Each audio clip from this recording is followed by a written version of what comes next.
brothers and sisters, thank you for watching my video. If you're new here, welcome, and if you've been here already, I missed you all so much. This video is going to be a vulnerable one. It's been on my heart to share this for quite some time actually, and that is the experiences I have endured in my intimate relationships. For those of you who don't know, I have been engaged to be married twice now, once when I was 21 and then again when I was 31, and both obviously were failed engagements. So today I'm going to share with you 10 things I learned out of 2 failed engagements. By no means am I a relationship expert. By no means do I know what is best for you, but I do know that I've learned so much in the past 10 years of being in a relationship and having a partner. I love love. I feel the best when I'm in a relationship, and I know that I am right where I'm supposed to be. I made it to this point learning the things that I'm going to speak about. So if you maybe feel like you're settling, or you're scared to settle, or maybe you are just wondering when your time for your happy ending in your fairy tale is coming, I feel you, sis. I feel you, bro. I feel you. Sit back, grab some popcorn, and we're going to talk about some relationship things today. I want to preface by saying that I'm not going to detail about what happened in my past relationships. I'm not going to drag anybody through the mud, and I have no hate in my heart for anyone that I was with. 10 things. Here we go. Number 1, subtle red flags turned into blatant, painful red signs. I have a feeling that things aren't adding up or aren't as they seem, or there's red flags just being thrown in your face.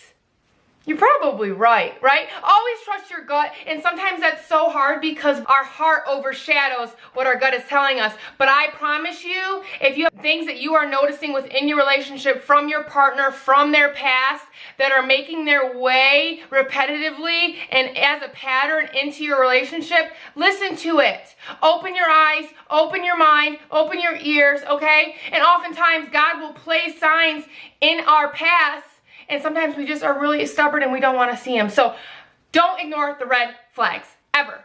Number 2, ever. You will never be too much for the right person. You will never be too much of this or too little of that for the person that you belong with. What am I saying? Oftentimes we try to adapt to our partner. We try to adjust ourselves to be the perfect person for someone else. The beautiful things about you and I, we were wonderfully and fearfully made, imperfectly, in a perfect image, okay? And we are exactly who we need to be. I'm not saying that we don't have things that we can improve on. We should all try to be better human beings with each passing day. But as far as your qualities, who you are at your core, what you like to do, what you like to be, and what you like to put out in that world, it'll never be too much for the person that was meant to love you forever. As you all know, especially those folks close to me, I'm a lot. I'm extra, okay? My boyfriend tells me I'm always at a level 10, okay? Sometimes he's got to tell me, hey, baby, bring it down to a 9.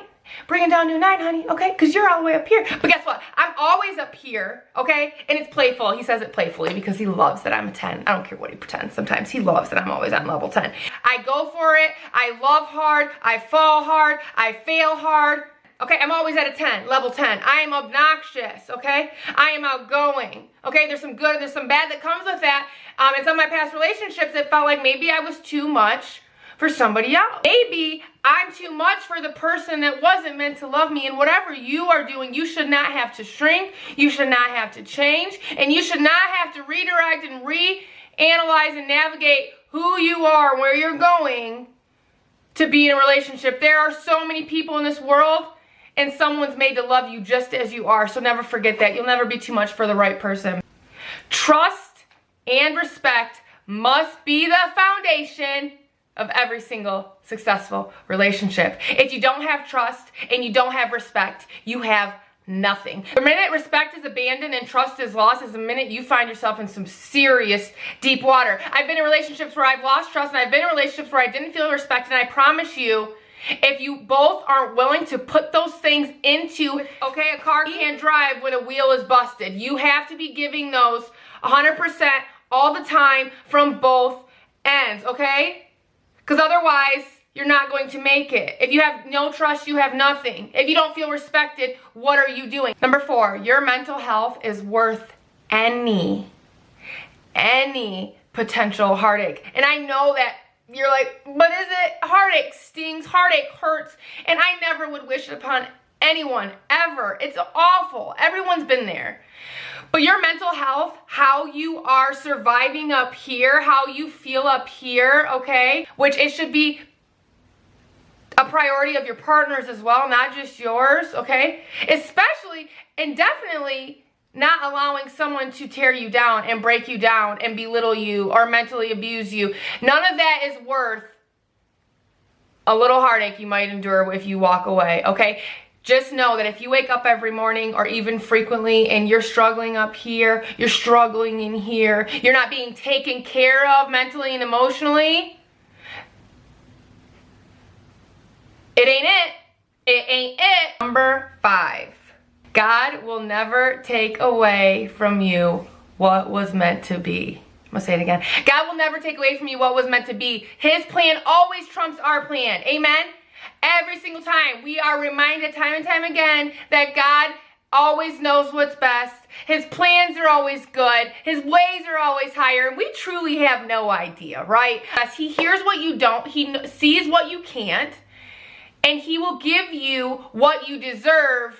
And he won't break your heart for no dang reason. There's a reason, okay? He will never take away what was meant for you, okay? So if it gets taken away from you, if you're pushed out of the situation, just know it wasn't meant for you and move along. Next, onward and upward, okay? Here we go. Keep it working, keep it thriving, keep it doing you, because your time is coming, okay? That's number 5. Number 6, what you say yes to becomes what surrounds you. Okay, what are you going to tolerate?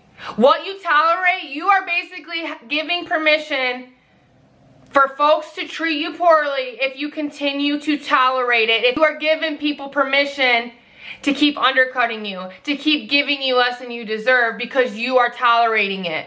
You have to be strong enough to communicate, to first believe it, and then communicate what you deserve and what your expectations are. And I'm not saying I want this and this and this and this. There's a such thing as compromise, okay? My stubborn butt, who's used to getting her way, realizes more every single day.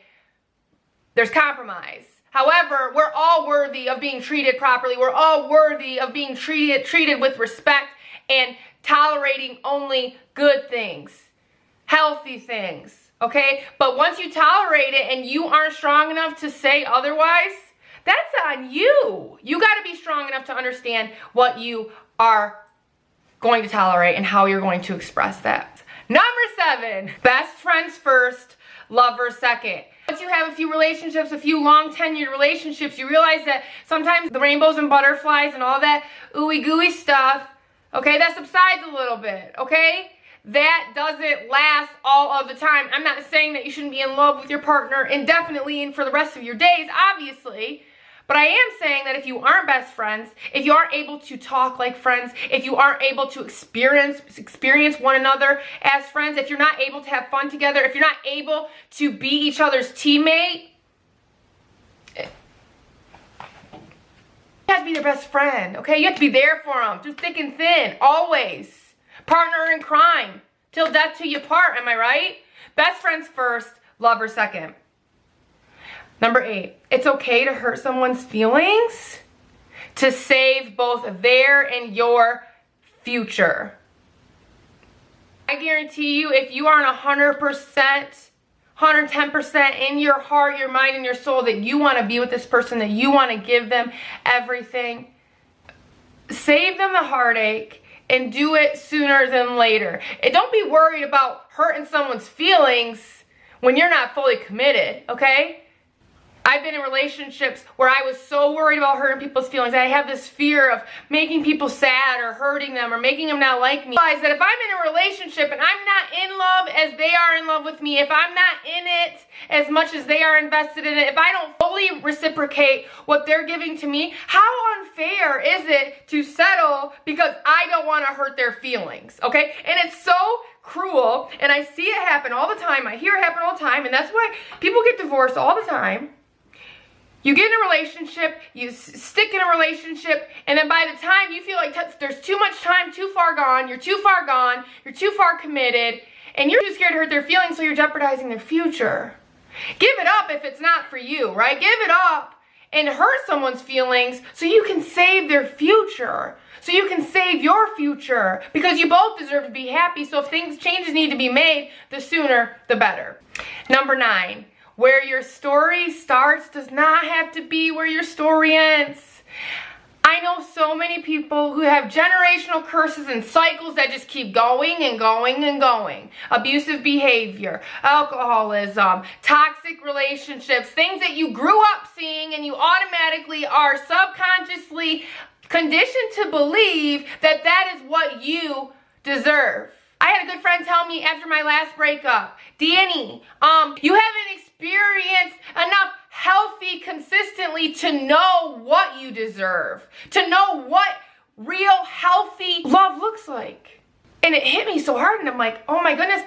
I automatically thought that, I grew up with a biological father that abandoned me. I grew up with these things, addiction in my family. People grow up with these things, and whether we like to believe it or not, even though we will say, we know it's not right, we know that we got to act this way, right? Our behavior patterns don't always mimic that. Our behavior patterns don't always align with what we're saying. It aligns with what our minds are telling us. You don't deserve love.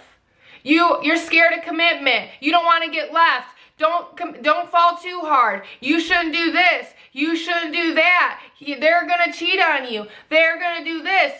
You deserve abuse. You didn't do that.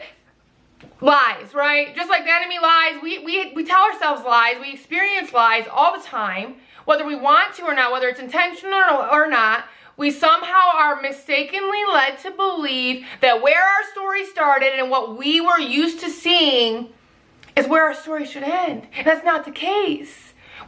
Continual improvement is a thing, and that's not just for singular people. That is for generations, okay? So every time that you pass down a generation, you should try to make it better, right? My parents gave me a beautiful life. I'm going to give my kids a beautiful life, and hopefully we just keep improving. That's the whole goal, right? You deserve so much better than any hurtful past or toxic past that you once knew. You don't have to be there. You can break that cycle and make a new future for yourself. That's number 9. Everyone deserves healthy and happy. Every single person. I don't care where you came from. I don't care what you once were. I don't care what mistakes you've made. Everybody deserves healthy and happy, and nobody should settle for anything less. I want to encourage you today, whatever you're going through, maybe you just got out of a toxic relationship, maybe you're in an unhealthy relationship, maybe you're sitting here waiting, wondering, when is it my time? What am I doing wrong? Okay, and I've been there. Each time I sat there and I wondered, why can't I have what everyone else has? When is it my time? I thought this was it. And it just wasn't time. And that's just the simple answer to all of my questions. My time wasn't yet. That wasn't meant for me. And thank God that He showed me that, because I promise you, what you think you wanted, what you prayed for perhaps, sometimes unanswered prayers are the biggest blessings of all. So whatever relationship you're in, I want to encourage you that you don't need to change anybody, just as you don't need to be changed. And your time is coming. It's a coming. I promise you. I wrote you guys a poem, and this is going to conclude this video. I hope this helps at least one person. If it did, then that goal, mission accomplished. Leave a comment below. Don't forget to like this video if you did enjoy videos like this. If you enjoy my poems, if you enjoy me just like sprouting at the mouth, I love to share more with you guys. And don't forget to hit the subscribe button so you never miss a video with your girl again. This is the poem I wrote for y'all. We all dream about what our love life will be. Who will we fall for? When will we get married? Will they make the first move, or will it be me? Will I, or when will I want kids? Where will we live? How will someone love me, and what kind of affection will I give? We dream and pray about finding our match, the one meant just for us. Rarely does it work out the way we imagine it, or any way we once envisioned or discussed. Most people break a heart or have theirs shattered in a million pieces. For some reason, we are conditioned to hide the pain and likely not even speak it. Why be ashamed when it's happened to you and to me? A sore spot, an emptiness left where love and commitment used to be. The thing about ending a relationship, we can either see it as a defeat or an opportunity to be, expect, and get better and refuse to retreat. It may not happen within your timeline and it may not be your way, but God will always give you something better in place of what he takes away. You may have to avoid settling. You may have to wait just so you can arrive at your meant to be destination, that of which is your fate. I sit here and I tell you, my fairy tale, my dream wedding, children, were supposed to already be. I spent the last 10 years wondering why those things haven't yet worked out for me. Now I have found, and now I know I'm right where I belong. The things that I once yelled at God for letting turn bad, were wrong for me all along. Sometimes our hearts have to break for our vision to be fixed. We have to be treated wrongfully to know what we deserve. Have to be given a lukewarm experience to understand what true love is that we actually yearn. When choosing to say no to the wrong, it gives us a chance to say yes to what's right. Now I know my happy, healthy, and balanced relationship. And what I knew before is like day and like night. It doesn't make you cowardly. It doesn't make you dumb. It makes you brave and strong versus choosing to be numb. No matter what you've endured, what lies ahead is more important than all the rest. I'm so proud of you, and I promise you deserve the absolute best. I love you guys so much. I sit here and I can tell you there's a happy ending for me because I've never been so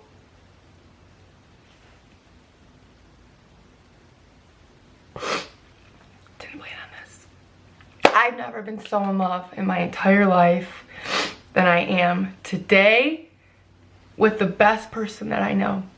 And that right there is on God. I love you guys, and I'll see you next week.